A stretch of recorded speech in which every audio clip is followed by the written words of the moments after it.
بسم الله الرحمن الرحيم الحمد لله رب العالمين والصلاة والسلام على خير خلق الله محمد وعلى آله وأصحابه الكرام وتابعيهم بإحسان إلى يوم الدين. ربنا أرنا الحق حقا وارزقنا اتباعه وأرنا الباطل باطلا وارزقنا اجتنابه. ربنا آتنا في الدنيا حسنة وفي الآخرة حسنة وقنا عذاب النار. برزانم لخزمة كتابي نيابي مختصر منهاج القاصدين كيشك لكتاب زور نيابة كان لباب التزكية والتربية إنسانا. أم كتاب لتشوار بشبيك هاتوا أما قيشتن تبشي كوتايك أكات بشي منجيات بريتيا لو بشيك شون إنسان برولاي خوا أروا وشون أقات خوا جل جلاله. سلوكي إنسان لم رقايا زور مستقيم ورق أبيت هەر یەکێک لە ئێمە ئەمانەوە بەخوا بگەین ئایا ئەو ڕێگایانە کێن کامانن یا سەریعترین ڕێگا کامەیە کاتێک کە ئێمە بەخوا جەل جەلاله ئەگەیەنێت. دیارە ئیمامی غەزالی ڕەزا و ڕەحمەتی خوای لێبێ باسی تەوبەی بۆ کردین بە درێژی کە تەوبە یەکێکە لە دەرگاکان و یا یەکەمین دەرگایە بۆ گەیشتن بەخوا جەل جەلاله. دواتر باسی سەبر و شکر و غینا و فەقر و دواتر باسی زوهد. لە باسی زوهدا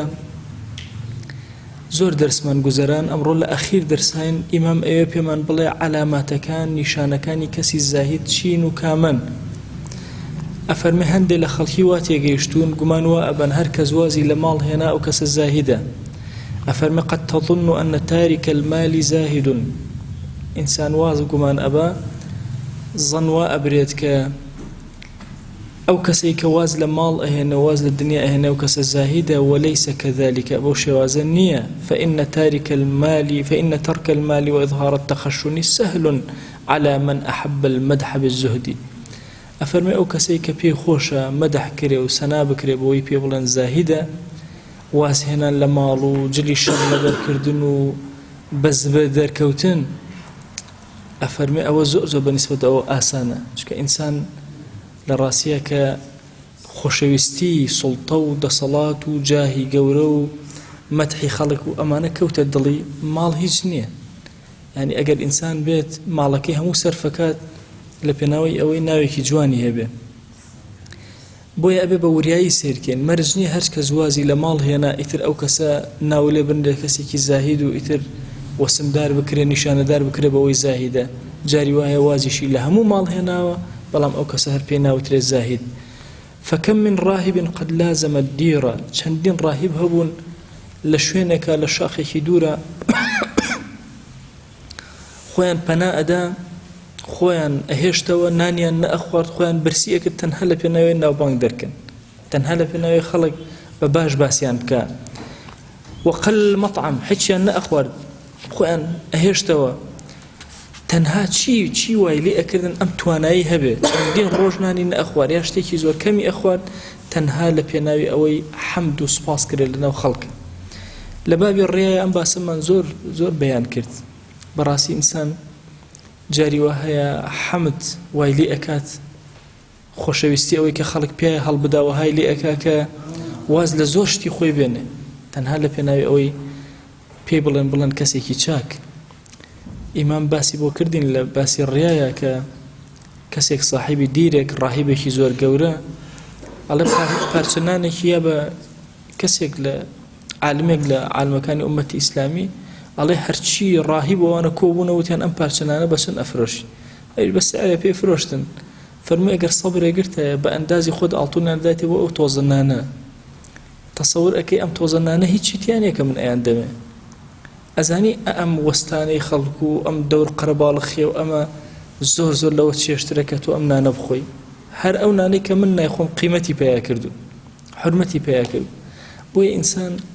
وا تەسەور نەکە کە تەرکی ماڵی کرد ئیتر بۆتە زاهید. ناوەڵڵا ئەبێ دڵ ئاگات لە دڵە بێ. ئایا دڵێ تەرکی ماڵی کردو یا دەسێ کامیان تەرکی ماڵی کردو. مەرج نییە لە دەست تا ماڵ نەبێ بەڵام ئەبێ لە دڵ تا مەحەبەتی دنیا نەبێ. بۆیە ئەفەرمێ ئەو کەسێکەوە زاهیدە ئەبێ زیادەی ماڵەکەی خۆی هەموو بەخشێ زیادەی جاهیشی نەوێ زیادەی ناوشۆرەتی نەوێ پێویستی پێی نەبێ استغناك همو إنسان بطبيعتي خوي بيه خوش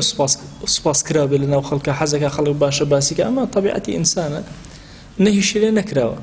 بلام نك إشكا لبيناوي أويك خلق بباشا باسيك ليه قرأ أو بو خوا جان تو إشكا بو خوا جل جلاله خوا خوي ناو شورة بلاوكاتو چونك مسألة جاه شورة ناو محمد ناو خلق يشكل للنعمة كان شون خوا نعمتي مال اللي أسنته جاري أو نعمة اللي أسنته ابن جوزي رضا رحمتي خوي لي ابن الجوزي يعني ابن جوزي بغدادي حنبلي أفرمي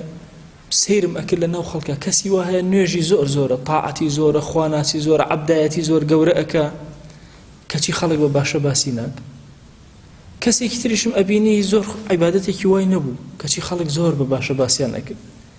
الله فتدبرت السبب قرام بدوا أم سبب بوشي أمان أفرمي فوجدته السريرة سير ممكن أما السريرتي كسي نهيني كسي كلا بيني خوي وخويا تصورك جاري وهي كسي كناو شورتي هي عبادتي نية بقدر أو كسي كناو شورتي نية أو ناو شورتي نية باشتر لم بلام أما نعمتك شون خوا مالد أداتي نا يشد أداتي شون خوا علم أبخشي بهندي كزنا أبخشي بهمان شواز ناو شورتو جاهش بهندي أبخشي بهندي نا أبخشي بويا أبي لم دوانا هردو كانا مال وجاه فري بدي إنجا أبي تزاهد دي أبي سي علامات هبن إنجا إما أتوانين بكسك بلين زاهد يا إنسان خوي بو خوي سيري خويك أجر سي علامتي تيابو إنجا أم كسل الزاهدانا يا كم ألا يفرح بموجود ولا يحزن على مفقود أبي توشي غراينا ببوشتيك هيتي فرح ليرة ما بس لفرحي ضلنية همو إنسانك بي خوش اشتيكي هبه نأتوشي قمراينا بكاتك كوا اشتيكي تبردسي خوان نعمتك داداتي خوت اللي نقوري طبيعي بلاته وسادة سيريكا وغم مخو بو اشتيك موجودني ومفقود اللايتونية اشتيك الدنيا غمي بو مخو لي قري ديارة أما قسمتك يتوي أمن ده أمشك هاتا خوت اللي نقوري ما وصاي خال لأن علي درونا شتێکی بەناوی کەس و ناکەسێکێک لە بابەتەکان کەس و ناکەس مرد و نامرد لەوێ زۆر جوان باسەکە والله جاری وا هەیە کەسێک چونکە نامەردە کورسێکی بچووکی ئەدرێتە لە دایرەکە خۆی لێ ئەگۆڕێ تۆ کورسێکە لە خۆی گەورەترە ئەوە نامرد کەسی مرد کورسی چییە سوڵتە چییە دەسەڵات چییە پارە چییە خۆی لێ بگۆڕێ ئەفەرمێ مەسەلێکی کوردی هەیە مامۆستای خاڵ ئەفەرمێ مەسەلێک هەیە لە کوردی ئەڵێن هەتا نیەتی وەک کەر ئەزەڕێ هەتا هەیەتی وەک سەگ ئەوەڕێ طبعا ئەم مەسەلە کوردیە مەسەلێکی زۆر جوانە ئینسانی نامەرد کاتێککە هەیەتی خۆی لێ ئەگۆڕێ کاتێککە نیشێتی دنیای لێتەوەیەک بە هەردوو بارەکە سوبحان الله بۆیە هەریەکێک لە ئێمە زۆر زەڕورە ئەگەی لەم علامەتە بێ کە ئەڵێن فەرەحی نەبێ بەو شتێک کە هەیەتی مەبەستەوەی دڵخۆش نەبێ والله هەمان بە نعمەتەکان دڵخۆشین ئیتر سەواء نعمەتی ماڵە مناڵە پارە و سەرەت و سامانە مەنسەبە هەر شتێک هەیە جوانی و جەماڵە شەهاداتە هەرچی خوا پێ عەتا کردووی خۆتی پێ بە گەورە مەزانە خۆتی پێ گەورە مەکە ئینسانی موسڵمان ئیمان لە هەموو ئەو شتانە گەورەترە وەرە ئیمان لەگەڵ پارە کۆکەرەوە تخوا کامیان هەڵەبژێری تۆ پارە چیە لە بەرامبەر ئیمانە مەنسەب چیە لە بەرامبەر ئیمانە ناو شۆرە چیە لە بەرامبەر ئیمانە بۆیە ئینسان دائما ئەبێ خۆی پێ نەگۆڕێ لەو شتێکەوە هەیەتی و ئەو شتێکە لە دەستی ئەدا ئیتر تووشی یەئس نەبێ دنیای لێ بێتەوە یەک هەندێک جار ئینسان غەمە خوا هەتا لە فەرمایشتێکە ئەفەرمێ ئەگەر ئینسانی ئیماندار هەمێک بە دڵی هات غەمێک حەزی لە شتێک کرد نەیبوو إلا أجري لسر ورقري سبحان الله پاداشتی لسر ورقري أي أما چۆنە إنسانی مسلمان مەئیوز نابێ قەت ئەگەر هەموو ئەم دنیای ئەو بیبە هەوا بیبە ئەم دنیای لێ نایەتەوە یەک تووشی یەئس بێ ئەها خوای گیان لە قورئانە فەرمێ لكي لا تأسوا على ما فاتكم باشە بۆ ئەوەی غەمبار نەبن و مەئیوز نەبن لەوەی کە لە دەستاندا و ڕۆشت ئیتر وا بزانن هەموو دنیا کۆتایە نەخێر ولا تفرحوا بما آتاكم أو شتشك بوتان دي وتصور نكن إتر أما هي إيوة وبغراب بن بي وقورب بن بي بيتان وابيت الطواو هموشتك إيوة لا إنسان من دار لو نيوانا أما علامتي زهد لمالو سروة سامانا كدي بود نعمة كان كدين بود سيركا أجر توي قوري تو زاهد نيت أجر كاتي لدست دا توشي ما يسيبوي تۆ تۆ زاهد نیت بۆیە جاری وای ئەبینی کەسێک لە بازاڕە چکە لە مەعانی زوهد تێنەگەیشت و هەندێک زەرر ئەکا دەنێلێتەوە یەک نا چەندین کەسێ زەرری کرد کەوت 100 جار کەوت و هەستایەوە ئەمە کاری ئینسانی ئیماندارە ئێمەی موسڵمان چۆن ئەڵێن هیدایەت بەدەستی ئێمە نییە ئەوەندەی لەسەرمان ئێمە بانخوازی ئەکەین ئیتر حەقمان نییە هیدایەت بەدەستی خۆیە لەوەچی ئەولادەکەی خۆت بەگوێت نەکە بە مەسائلی هەموو حیاتیش ماڵیش ئەو هەیە ئەوەندەی لەسەر تۆ کاسبەکەت ئەەکەی ئیتر ئەوی تر ئەدەیتە دەستی خۆیان خۆی تۆ خۆت ئەزانی چی بۆ من باشە چەنێ بۆ من باشە چی کارەکانی من جێبەجێکە هەمووی خۆی تۆ خۆت بۆم جێبەجێکە ئەمە یەکەم علامەتی زوهدەکە ئینسانی ئیماندار دەستی ئەکەوێ لە مەسەلەی زوهدی ماڵە ئەو علامەتێکی زۆر گەورەیە کە ماڵەکە لەناو دەستیا بێ لەناو دڵیان نەبێ دووهەم ئەن یەستەویە عنده ذەمه ومادحه بەلای ئەمەوە لە مەسەلەی جاه و مەنسەبە ئەو کەسەی زەمی ئەکا ئەو کەسەی مەدحیەکە وەکو یەکە گوێ ناداتێ لە قۆناغەکانە زۆر لەو ئەچێ بگۆڕێ کاتی خەڵک مەدح ئەکا لە قۆناغێکی تر ئەوەی کە مەدحت ئەکا ئەوەی کە ذەمت ئەکا هەر وەکو یەک وایە طبیعی ئەبێتەوە لات بۆیە ئەگەر ئەتوێ بزانی ئایا زوهدت لە جاهی خۆتا هەیە یان نا بزانە کاتی خەڵک خراپەت ئەڵێن تۆ چیت لێیە چاکت ئەڵێن چیت لێ ئایا هەموو حیاتی تۆ لە پێناوی ئەمە خەڵک باشەیەکت بڵێ یا خەڵک خراپەت نەڵێ یان ئەوە تا چاکە و باشەوتن هەر هەموو بەلای تۆ یەکە ئەمەش علامەتی زوهدی جاهە سێهەم علامەت ئەوەیە ئینسانی ئیماندار ئونسی بەخواوە بێ ئەو هاوڵ و ئەنیسی بێ خۆشویستنی تاعەت چێژی تاعەتەکان زۆرینەی کاتی لە خزمەتی تاعەتەکانە زۆرینەی کاتەکانی لە خزمەتی تاعەتە سەرفکە ئەم خاڵە زۆر گرنگە عەزیزان واللهی ئەگەر هات و خۆشی تۆ چێژی تۆ هەمیشە لە ناو دنیاە بوو پەلاماری دنیا بوو ئەوە لە زوهدا نوقسانیت هەیە ئەگەر خۆشی تۆ چێژی تۆ لە ناو تاعەت و عەبدایەتیا بوو ئەوە تۆ زاهیدی ئەوە تۆ خاڵی زوهدت زۆر گەورەیەتیایە ئێمە هەموو بەیانێکە هەڵ ئەسین ئەڵێن اللهم إنا نسألك فعل الخيرات وترك المنكرات خوای ئەمە داوای کردنی هەموو خەیرەکان خەیرات هەمویان ئەنواع دەرگاکانی خێر داوا لە تۆ ئەکەین و تەرکی منکەرات هەموو جۆرەکانی منکەر خوای هەر داوا لە تۆ ئەکەین تۆ خاوەنی ئەمەی ئەم ئونسە زۆر شیرینە ئینسان لەگەڵ خوایە خەیاڵی مێشکی ذهنی هەمیشە لە خزمەت عەبدایەتی و تاعەتا بێ ئەمڕۆ بەیانی ئەکەمەوە سێ خاڵ ئەهلی تەسەووف باسییان کردووە فەرمویانە ئەم سێ خاڵە هەموو کەسێکی سۆفی ئەبێ ئەم سێ خاڵەی تیابێ وتوانە یەکەم دانە المشارەتە ئەبێ هەموو بەیانێک شەرتکە لەسەر نەفسی خۆی شەرتکە لەسەر نەفسی خۆی کە ئەو شتانەی کۆمەڵەش لەسەر خۆی دانە جێبەجێک کۆمەڵە تاعات و عەبدایەتی و خواناسی و هەمووی لەسەر خۆی دابنێ عەبدایەتی جێبەجێیەکیان بکە هەموو بەیانێک داینێ ئەمڕۆ ئەوەندە سەڵەوات ئەدەم ئەو زیکرە ئەکەم ئەچم ئەوە ئەکەم سەردانی فلان نەخۆش ئەکەم سەردانی دایک و باوک ئەکەم یعنی کۆمەڵی ئەجر و پاداشت و ئەوانە لای خۆی دائەنێ شەرتی ئەکا لەسەر خۆی ئەو ڕۆژە جێبەجێ ئەکە ئەفەرمون ئەمە خاڵی یەکەمێتی ئەبێ کردبێتی دووهەم المراقبە ڕۆژەکە تا ئێوارە بێ هەر ئاگای لێ بە فکری لای ئەو ئەعمالە خەیرانەی خۆی بێ فعل الخەیرات بزانە کامیانی کرد کامیانی نەکرد و شەویش پێش خەوتن المحاسبە ئەبێ ئیلا محاسبەی خۆی بکە لە خۆی پێچێتەوە بزانێ ئایا کردی یان نەیکرد ئەو شەرتانەی کە کردی لە بینی خۆی و خوا جەل جەلالو بۆیە عەزیزانم هەر یەکێک لە ئێمە ئونسی بەخواوە جەل جەلالو علامەتی زوهدێتی چەنێ لەگەڵ خوایە ڕێکتری چەنێ خەم و فکری تۆ لای نوێژەکانتە نوێژی بەیانیت کردو الحەمدولله چاوەڕێی نوێژی نیوەڕۆکەم چۆن بە جەماعەت جێبەجێکەم نوێژی نیوەڕۆم کرد چاوەڕێیەکەم عەسر چۆن بە جەماعەتکەم عەسرم کرد ئێوارە عیشا ئەمە بەنسبەت جەماعەتەکان و سونەتەکان ئایا سونەتی ئەم نوێژیانم کرد هی ئەوی ترم کرد هی ئەوی ترم کرد فریا کەوتم فریان نەکەوتم سونەتەکەم قەزا کردەوە قەزام نەکردەوە ذیکرەکان ئایا ئەم ڕۆژە بە کامیلی خوێندم نەم خوێن هەموو خەیاڵ و فکری ئێمە موسڵمان ئونسی ئێمە لەگەڵ تاعەتە چێژ لە تاعەت وەرەگرین غەم بۆ تاعەتە خوێن بۆیە هەر یەکێک لە ئێمە پێویست ئەکا ئەم هێزە لە خۆیان دابنێ ئەم ئونسە بەخواوە جەل جەلالوهو ئەم پەیوەستی لەگەڵ خۆیان جەل جەلالوهو تەرتیب کە ئەمە علامەتێکی زۆر گەورەی زوهدە واتە علامەتی زوهد سیانە ئەو پارەی کە بۆت دێ ئەو ماڵی کە بۆت دێ تۆ لە خۆت ناگۆڕێ و ئەگەر ڕۆشتیش تووشی مەئیوسیت ناکە لە جاهیشە ئەو کەسەی مەدحی ئەکا زەمەکە بەلاتەوە ئاساییە هەمیشەش فکر و زیهنی تۆ لای تاعەت و عەبدایەتی هەر کەس ئەم سێ خاڵەی تیابێ ئەم کەسە زاهیدە ئەمە معنای زوهدی حەقیقیە لە هەر کەسێکە هەبێ لەوە چێ کەسێکە بێ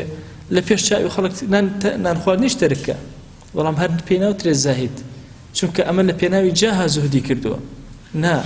ئەبێ ئەم سێ خاڵەی بە کاملی تیا بێ ئەمە علاماتی زوهدە لە هەر ئینسانێکە هەبێ خۆشەویستی دنیا لەگەڵ خۆشەویستی خوا جەل جەلالوه لە دڵی ئینسانە وەکو ئەو وایە جامۆڵکەیە بێنەرە پێشچاوی خۆت پەرداخێ بێنەرە پێشچاوی خۆت سەیری بکە پەرداخێکی شوشەی جوان پاک کراوەتەوە دیقەت بدە خاڵێ هیچی تیان نیە ئاوی تێکە چەنێ ئاوت تێکرد ئەوەنە هەوای تیا کەم بوویەوە ئەفەرمێ بزەبت بەم شێوازەیە چەندێک مەحەبەتی خوا لە دڵ تابوو ئەوەندە هەوا و ئارەزوو کەمە ئەوەندە مەحەبەتی دنیا کەمە چەندێک مەحەبەتی دنیا زیاتر بوو ئاوەکەت کەمە مەحەبەتی خوا جەل جەلالوه کەمە بۆیە هەر یەکێک لە ئێمە بێ ئاگای لە دڵی بێ قەیناکە چەندێک لەوە ئەچێ کەسێک هەبێ ملیاردلێر بێ زیاتر لەوەش بەڵام لەگەڵ ئەوەشە کەسێکی زۆر زاهید و ڕازگۆ بێ لەگەڵ خوایە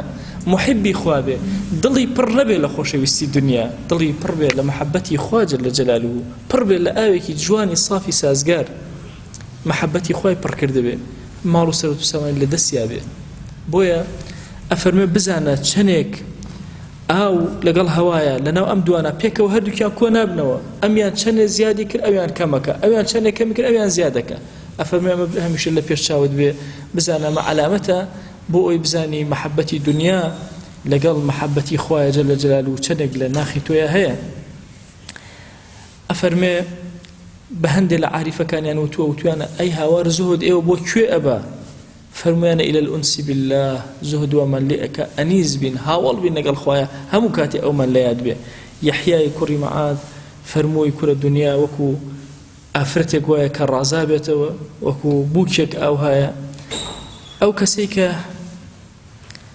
أيبد أم أفرت بخوازة بيبا بخوي خوي أما ذكردو أم أفرت بجواني خوي رازان دوتو ئەو کەسێک کە نزیکی ئەبێتەوە لە ژێرەوە وەکو دڕندەوە ژیانی ئەفەوتێنێ ئەی زاهید کێیە ئەفەرمێ زاهید ئەو کەسەیە کە نزیکی ئەمە ناکەوێ بەڵکو ئەزانێ ئەمە مزەیەفە ئەم عروسەی کە دانراوە ئەم بووکەی کە دانراوە هەموو شتەکانی سەناعین لێیان ئەکاتەوە هەمووی جوان ئەیبێنە حەقیقەتەکەی ئەبینێ بێنە پێش چاوی خۆتان بووکەڵەیەک بکرێ بە ئافرەتێکی جوان و دابندێ بە هەموو کەس بڵێن وەرە ئەمەتە ئەمەت بۆ ئەخوازی ئەو کەسەی کە زاهیدە ڕێک ئەزانێ حەقیقەتی ئەمە چی ئەزانێ لە ناوە ژەهرێکی کوشندەیە بووکەڵەیەکە و هیچ ئیسفادەیەکی نییە دێت مووەکانی لێ ئەکاتەوە تاراکەی لا ئەباتی ئەگا ئەمە هیچ نییە ئەو کەسەی کە تێنەگەیشتووە پەلامار ئەدا و نزیکی ئەبێتەوە و تووشی زەهرێکی کوشندە ئەبێ دەی عارف بەخوا جەل جەلالوه مەشغوڵە بەخواوە سەیری شتە زاهیرەکانی دنیا ناکە سەیری حەقیقەتەکان ئەکە ئەفەرمێ ئەمەی کە باسم کرد بۆتان ئیمام ئەمە حەقیقەتی زوهد ئەمە ئەساسی زوهد بوو کە بۆم باسکردن بە هەموو دەرسەکانەوە دەی وەڵاهی ئەم زوهدە لە ئینسانە دروست نابێ ئللا مەگەر ئەم کەسە تەوەکولی بەخوا زۆر قایم بێ بەخوا تەوەکولیش تاو نابێ ئللا مەگەر تەوحید و عەقیدەت زۆر پتەو بێ هەر ئینسانە تەوەکولی نەبوو خەلەل لە عەقیدەیە هەیە هەر ئینسانە زوهدی نەبوو خەلەل لە تەوەکولیە هەیە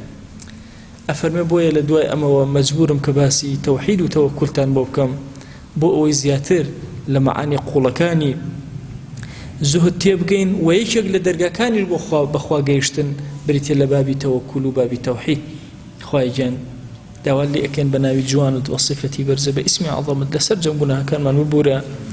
یا ربی خوای محبەتی خۆت لە دڵمانە زیاد کە خۆشەویستی خۆت لە دڵمانە زیاد کە دامان مەزیان لەسەر خواناسی یا رب العالمین يا ربي خوايا إيمان من سلامتك خوايا إيمان من سلامتك خوايا إيمان من سلامتك يا رب العالمين يا ربي خوايا جان داود لي أكين بناوي جواند بصفتي برزة باسم عظمت سرفرازي أم دنيا أو دنيا منك خوايا جان داود لي أكين لقناها كان ما بارزة بمان خلص فعل خيرات يا أكرم الأكرمين يا ربي خوايا جان خير لبيشتو من شيرينك طاعد لبيشتو من جوانك پروردگارا داود لي أكين نوچوان من بقربو خير يا أكرم الأكرمين خوای گناه کردوانە بە ئاشکرا عەفومان کە گوناهی بە پەنهان کردومانە عەفومان کە گوناهی لەمەوە پێش کردومانە عەفومان کە گوناهی لەمەوە دوایی کەین پەروەردگارە فریای تەوبە ناکەوین بمان بەخشە یا ئەکرەم الئەکرەمین یا ربی خوای لە گوناهی دایک و باوکمان ببورە خوای لە گوناهی مردوەکانمان ببورە تو گەورەی خۆت خوایە بەزەی و ڕەحمەتی خۆت بەسەرمانە ببارێنە عەفوی خۆت بەسەرمانە ببارێنە لێمان خۆش بە یا ئەکرەم الئەکرەمین خوای لەم دنیای دەرمان مەکە بە ئیمانەوە نەبێ لەم دنیای دەرمان مەکە بە شایەتومانەوە نەبێ پەروەردگارە داوات لێ ئەکەین لەم دنیایە خوای گیان زەلیلی ناو گوناهەکانمان مەکە زەلیلی سەر جێگەمان مەکە زەلیلی دەستی زاڵمانمان مەکە زەلیلی ناو گوناهەکانمان مەکە یا ئەکرەم الئەکرەمین یا ربی خوای هەر گرفتێکمان هەیە بۆمان چارەسەرکە ئەومان بێ حاڵ و ماڵە ماڵداریکە ئەومان بێ مناڵە مناڵی پێعەتاکە ئەومان بە مناڵە مناڵی ساڵحکە یا ربی خوای داوات لێ ئەکەینەوەمان قەرزارە قەری سەرشانی سووکە تو گەورەی خۆت خوایە شیفامان بۆ بنێرە یا ربی خوای یان شیفا بۆ نەخۆشەکانمان بنێرە تایبەت ئەو نەخۆشانی داوایان لێ کردوین خوای شیفای خێریان بۆ بنێرە یا ئەکرەم الئەکرەمین یا ربی خوای گیان ئەم مەجلیسەمان بە مەجلیسی ذیکر لێ قبوڵ فەرموو یا ربی خوای گیان چۆن لێرە ئەوە لە خزمەت ئايات و کەلیماتی تۆیە کۆبووینەوە تو گەورەی خۆت لە قیامەتە لە خزمەت پێغەمبەری خوای صلی الله عليه و سلم کۆمان کەرەوە آمین آمین والحمد لله رب العالمين